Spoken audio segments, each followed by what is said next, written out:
Hello and welcome to Frankly Speaking, the show where we dig deep into the insights of some of the leading policymakers and business people in the Middle East and indeed the world. I'm Frank Kane. Today I'm pleased to be joined from Riyadh by His Excellency Dr. Osama Faqeeha, Deputy Minister for Environment, Water and Agriculture in Saudi Arabia. Environmental matters are increasingly at the forefront of policymaking in the kingdom, as they are throughout the Middle East. Dr. Faqeeha, welcome to Frankly Speaking. Good morning, Frank, and thank you for having me on your show. It's our pleasure. Thank you for making the time. Dr. Faqeeha, the Saudi Green Initiative was launched to great fanfare in Riyadh last year.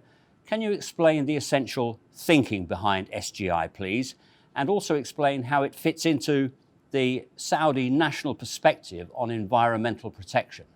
The Saudi Green Initiative came as a culmination of a deep focus on environmental protection emanating from Saudi Arabia Vision 2030.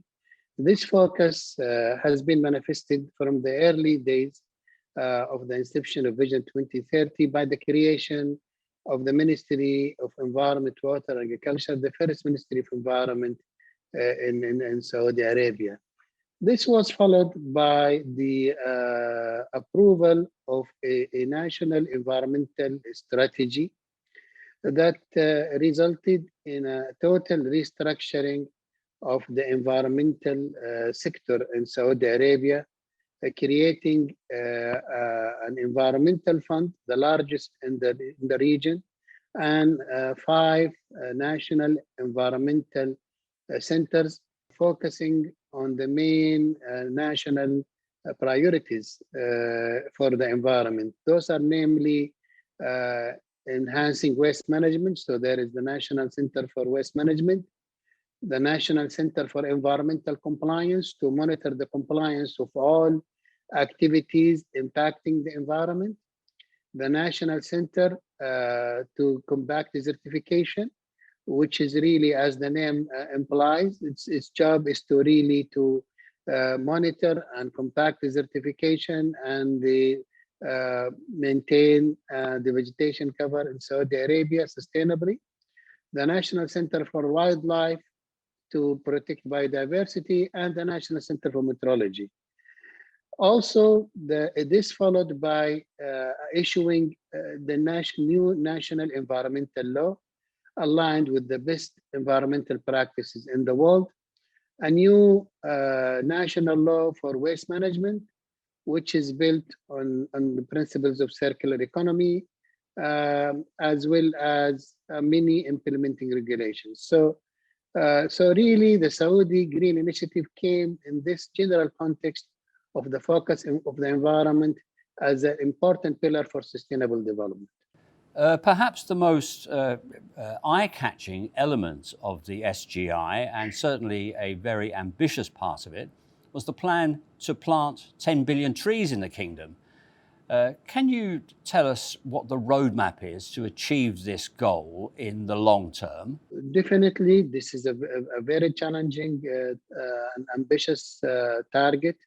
As His Royal Highness the Crown Prince announced that the time frame will be over the next few decades. Our focus really is on environmental sustainability. We intend to achieve this target with due consideration for environmental sustainability. To achieve this, first of all, we will focus on using native plant species in the kingdom. Believe it or not, there is more than 2,000 documented species of flora in the kingdom that has been adapted to the dry and arid climate in Saudi Arabia. So really, these plants thrive in this environment and highly adapted to it. Also, we will use renewable water resources. Our intention is not to really endanger the non-renewable resources like groundwater. So we are using, for example, treated sanitary water, rain harvesting techniques, especially in the mountain areas where the rain is relatively high. Also seawater. As you know, Saudi Arabia has thousands of kilometers of coastline on the Arabian Gulf and the Red Sea.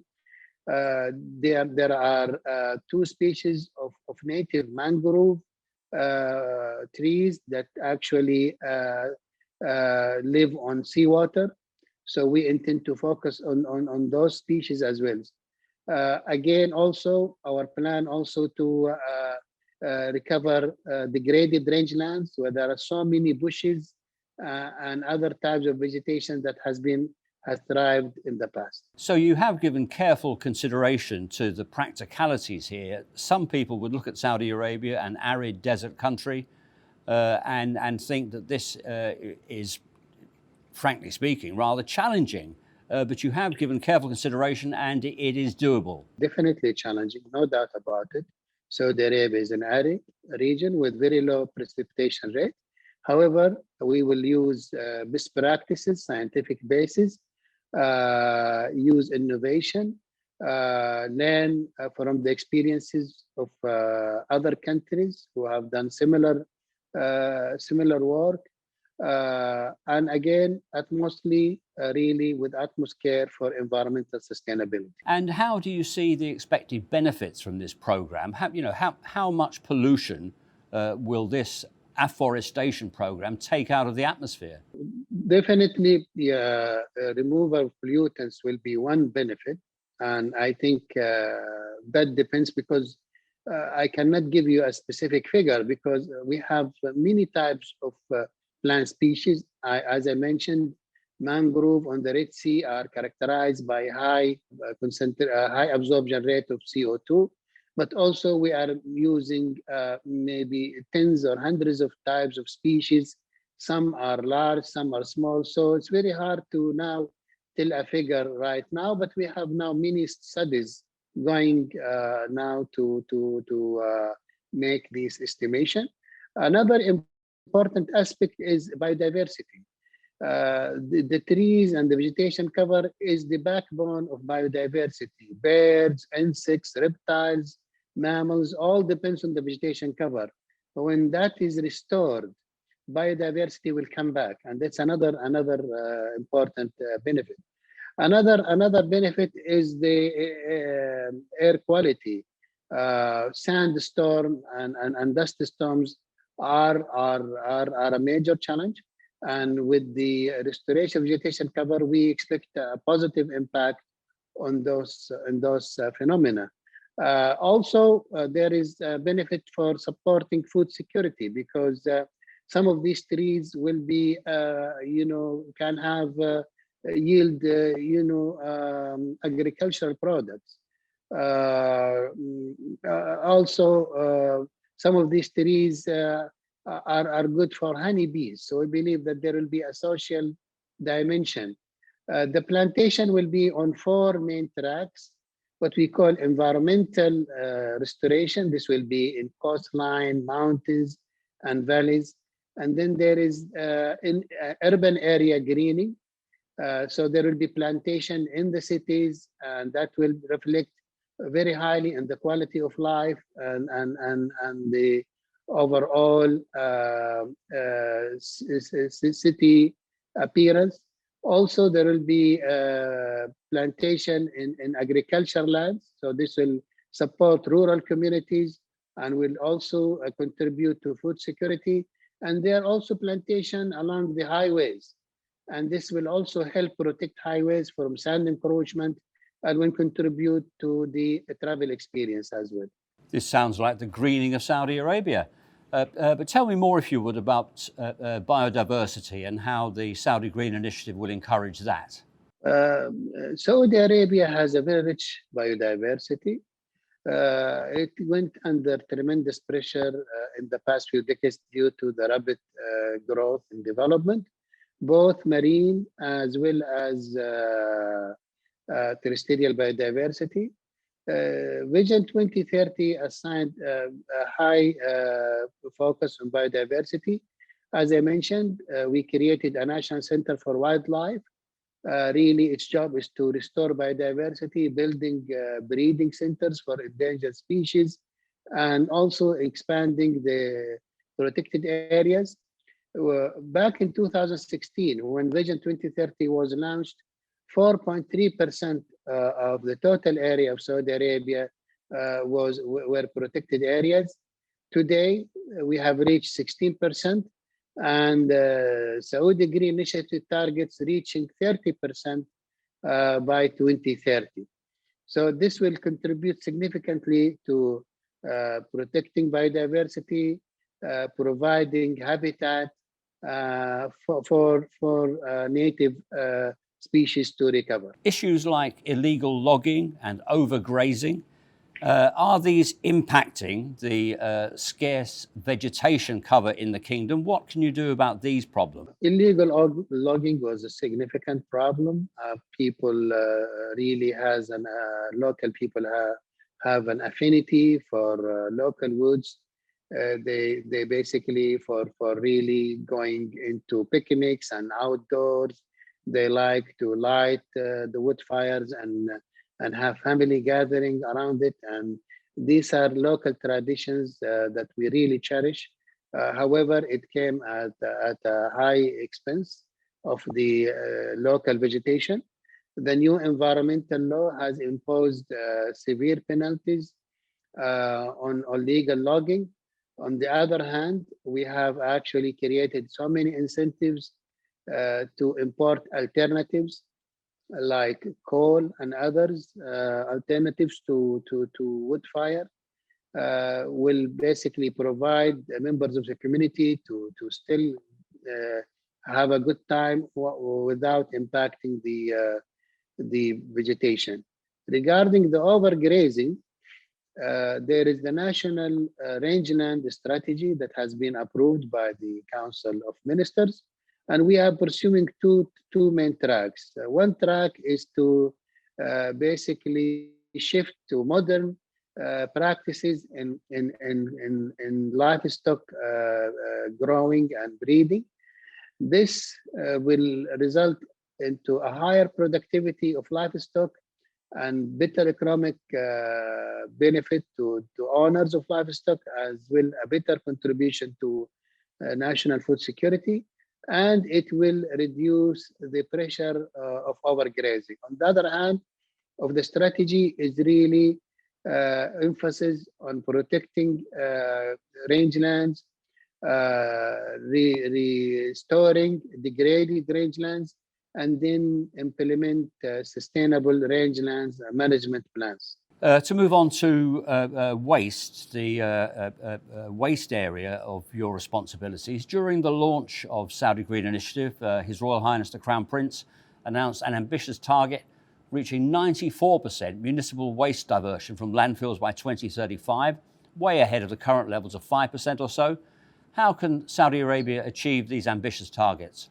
Indeed, Frank, these are very ambitious targets. I would like to highlight that the top performers in the world who reach similar diversion rates took about 40 years to achieve these targets.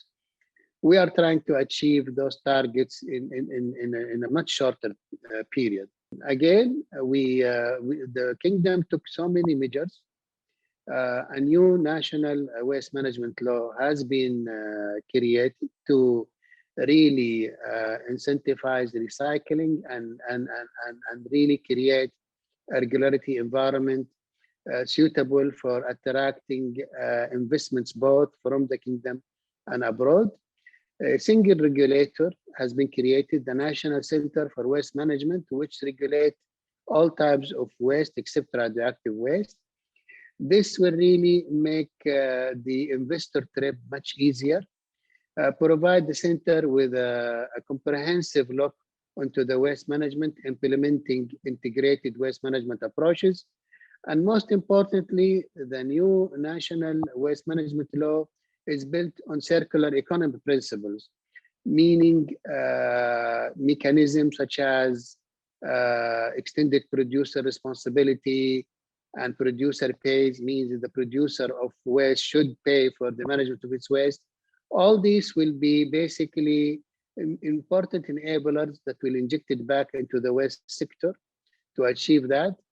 The kingdom also created through the the public fund, a national waste management company, CERC, that will act as a sector developer, encourage small investors to come into the business and invest. Also partner with global companies specialized in this area. Most importantly as well, the use of innovative technologies. There are now many technologies like converting waste to energy, converting waste to fuels, recycling many types of waste are there, and we intend to benefit fully from these available technologies.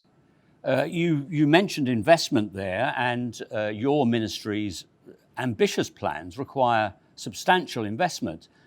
Can Saudi Arabia afford them on its own, or what prospect do you see for foreign direct investment into the environmental strategy?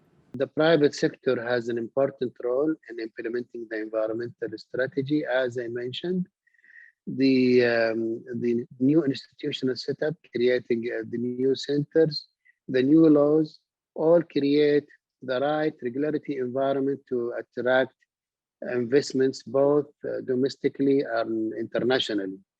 Definitely, the private sector participation is an important enabler to achieve the objectives of the national environmental strategy. And you think foreign investors might be interested in this as a return on their investment? Definitely. Just the example, the waste management sector. We have so many international companies who are coming, who feel now the regulatory environment is highly conducive for their participation, and there are tens of opportunities are being discussed right now with many companies. Okay, let me move on to some concerns that have arisen by some international organizations who have expressed concerns about air quality and atmospheric pollution in Saudi Arabia, claiming it doesn't meet World Health Organization standards. What is the ministry doing about this? What's your view on this, and what are you doing about it? Definitely, World Health Organization has issued very well publicized report about air quality in the region, not only in Saudi Arabia. And I'd like to highlight, a distinction between air pollution and degraded air quality. Sometimes you have a degraded air quality not because because it's polluted by human activities.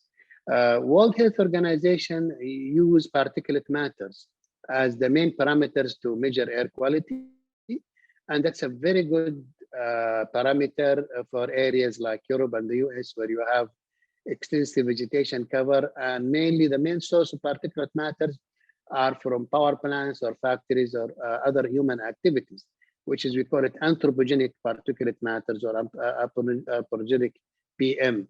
Here in Saudi Arabia and in the region as a whole, the particulate matters are dominated by natural causes, mainly coming from dust storms.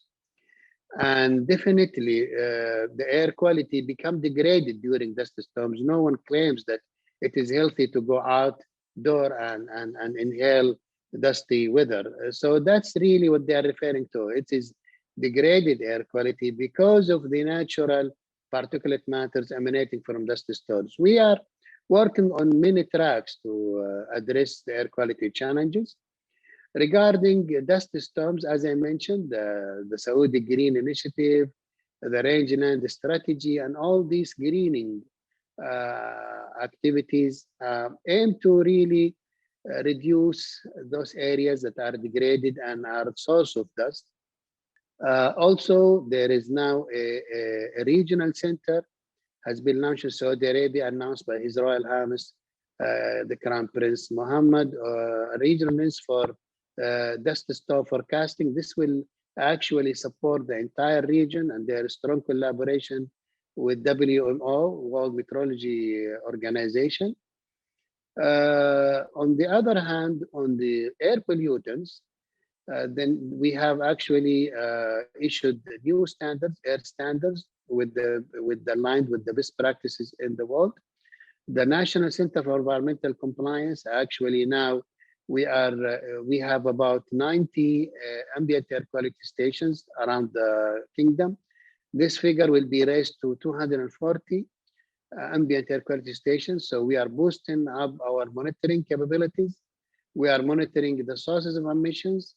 All new facilities has to be built according to the new air quality standards and other standards. Existing facilities were given a grace period to really meet the standards, 3 years grace period. So there is many actions really on the ground. I have to mention also in the transportation sector, unleaded gasoline has been implemented in Saudi Arabia more than 20 years ago. The fuel quality roadmap in Saudi Arabia that started back in 2005 reduced sulfur in fuels by 99%. So there are so many actions happening on parallel pathways to maintain the quality of air. Some experts at the COP26 meeting in Glasgow last year forecast that global warming would affect Saudi Arabia and the rest of the Middle East more than other parts of the world, with increased threats to health from heat, disease, droughts, desertification. Explain your strategy to mitigate that threat, would you? Definitely, climate change and global warming is a major global challenge that we are taking very seriously. In terms of the studies and the outlook for temperature, there are very few studies, very scarce. Actually, the entire region, we don't have a climate a center for climate studies. And that's why His Royal Highness, the Crown Prince, announced the creation of the Regional Center for Climate Studies here that will be championed by the National Center for Meteorology in Saudi Arabia. Its job is to really do national and regional studies on the mid and long-term outlook for climate change. Saudi Arabia, as you know, has announced its nationally determined contributions, and it has been submitted to United Nations, which put the roadmap to reduce greenhouse gas emission. Under the Saudi Green Initiative, Saudi Arabia has doubled its contribution, I think from 130 million tons of CO2 reduction now to more than 270 million tons reduction. This is not including any CO2 sinks due to the implementation of the Saudi Green Initiative and the carbon absorption that comes from it. Saudi Arabia has implemented the energy efficiency program. Energy efficiency now is put as a requirement for automobiles, for air conditioning and other energy consuming appliances. We are also working on the adaptation front in terms of building more dams to harvest water, to maintain water security, and other measures. The G20 under Saudi presidency launched 2 environmental initiatives for terrestrial and marine environments. Can you tell us a bit more about these, please? Most certainly. Under the presidency of Saudi Arabia, G20 leaders endorsed an initiative to minimize land degradation and enhance conservation of terrestrial habitats. This is the first initiative. And the second initiative is to create a global platform for research and development to conserve coral reef. If I go, the land degradation is a major global challenge. In terms of climate change, land degradation is only second to power. 24% of greenhouse gas emission, global greenhouse gas emission, are associated with land degradation and other aspects of land use. Meanwhile, the transportation sector is responsible for 14%, and the power sector is responsible for 25%. So Land degradation is the second largest contributor to greenhouse gas impacts. Land degradation is the cause of about more than 50% of biodiversity loss, which is a large contribution. Also, it has a huge impact on agricultural lands and food security. So there are various estimates about the cost of land degradation. It is estimated that the loss of ecosystem services due to land degradation is about $6 trillion. So it's a major global initiative, and by launching this G20 initiative, that is, we are doing it with the United Nations, Convention on Combating Desertification. It really will really emphasize and strengthen the multilateral collaboration to meet this global challenge. Land degradation in various areas take the form of, like in here, it is desertification. In other areas, deforestation. In other areas, it's loss of rangelands. So land degradation takes various manifestations. Regarding the coral reef, the other initiative is coral reef. Coral reef occupy less than 0.1% of the ocean area. However, it is house for more than 25% of ocean biodiversity. So it is a very high concentration of biodiversity in coral reef. It is very important for fisheries. It is very important for ecotourism. It is very important for shoreline erosion.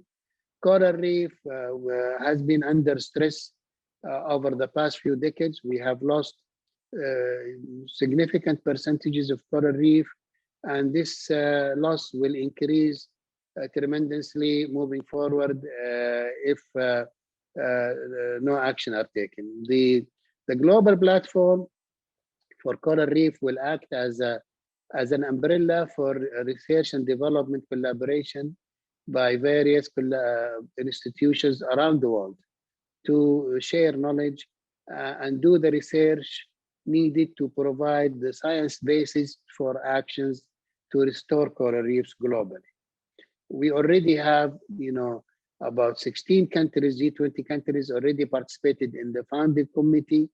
And now the initiative is now really moving forward very strongly.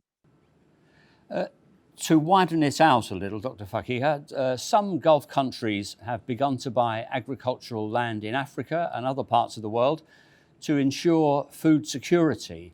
What's the Saudi position on this kind of strategy? Saudi Arabia has approved the National Food Security Strategy, a very comprehensive strategy to really maintain food security for the country, as well as we have the National Agriculture Strategy. All these strategies aiming toward raising agriculture productivity, ensuring a strong basis for food security, diversifying the supply base. Saudi Arabia now established SALIC, a Saudi-owned company that has been investing in many parts in the world, in almost all continents of the world, in agricultural lands. We believe this is not only a Saudi challenge or a regional challenge. This is a global challenge. Food security is a global challenge, especially with the significant increase in population. So therefore, I think raising agriculture productivity, reducing land degradation, increasing water utilization efficiency and conservation, all these are important to cater for food needs, not only for the kingdom, but for the whole world. Let me ask you about digitization, please, because this is a key part of the Vision 2030. But how can greater digitization play a part in facilitating your green initiative? Definitely, innovation and technology are important enablers to achieve our objectives, whether in waste management and in enhancing recycling, in monitoring and reduction of pollution, in really efficient utilization of water, and to really also using remote sensing techniques to detect pollution, to monitor desertification, to monitor vegetation cover variations, others. So really, technology is a great enabler, to achieve our objectives. Of course, the SGI, the Saudi Green Initiative, is all part of the wider Middle East Green Initiative, which was also a Saudi inspired initiative. What's the significance of that? What benefit do you get from being part of a wider organization and a joint effort? Definitely. I mean, Middle East Green Initiative is a historical initiative aims at strengthening regional collaboration to address regional challenges and contribute to addressing global challenges. The Middle East Green Initiative aims to plant 50 billion trees, including 10 billions in Saudi Arabia under the Saudi Green Initiative, and rehabilitating 200 million hectares. This is really part of the nature-based solutions or an ecosystem-based solution that are now really emerging as important tool to address climate change. This restoration will help store CO2. It will help to restore degraded lands that are really has been supporting livelihood of millions of people. It will help also in the agriculture sector. It will also help mitigate sandstorms and pollution and other challenges. So we believe it will have definitely it will restore habitats, have significant impact of biodiversity in the region. So really, we believe that it has important environmental and social impact. It would create job opportunities and opportunities for the well-being of the communities in the region. Finally, Dr. Faqeeha, I've learned from our conversation that you have put a lot of effort and consideration into the strategy against global warming and environmental pollution. But tell me, frankly speaking, how can you persuade the rest of the international community about your environmental credentials when Saudi Arabia remains the biggest exporter of hydrocarbons in the world? Again, I think we don't see the problems in the hydrocarbons. We see the problems in the emissions. Hydrocarbons, we have petrochemicals, the plastics, medical supplies, clothes, and others are made from hydrocarbons. Now the emissions is the issue. CO2 emissions is the issue. Saudi Arabia has launched the circular carbon economy approach, which is really treat CO2 like any other waste, which is by basically taking it and recycling it in various ways. We have to realize that there is no single approach can single-handedly address the global climate change challenge. We need renewable energy. We need the circular carbon economy. We need recycling. We need to stop this deforestation, preserving habitats. So there are so many reducing marine plastics. Really, we have to focus on all of this. Going back to the hydrocarbons, I have mentioned before that the oil is mainly used in transportation sector, both the cars, marine vessels, and airplanes. All greenhouse gas emissions from the transportation sector is only 14%. So even if we cut it to zero, we still have 86% of the problem that we have to deal with. So I guess there has been an overemphasis of a single cause of the problem on the expense of addressing the entire problem. So we believe really the whole issue is really the unsustainable production and consumption that is increasing energy consumption, increasing emission, increasing land degradation, causing loss of resources. We have to really go back to the fundamentals and emphasize on conservation, sustainable management of resources, reducing emissions, conserving natural habitats, both marine and terrestrial and others. I don't think by just identifying one source of the problem will address the entire challenge. Dr. Osama Faqeeha, thank you very much indeed. That was a data-rich and very informative conversation. I'm very grateful for your time today on Frankly Speaking. Thank you, Frank. Thank you for having me. Have a good day. Our pleasure. Thank you.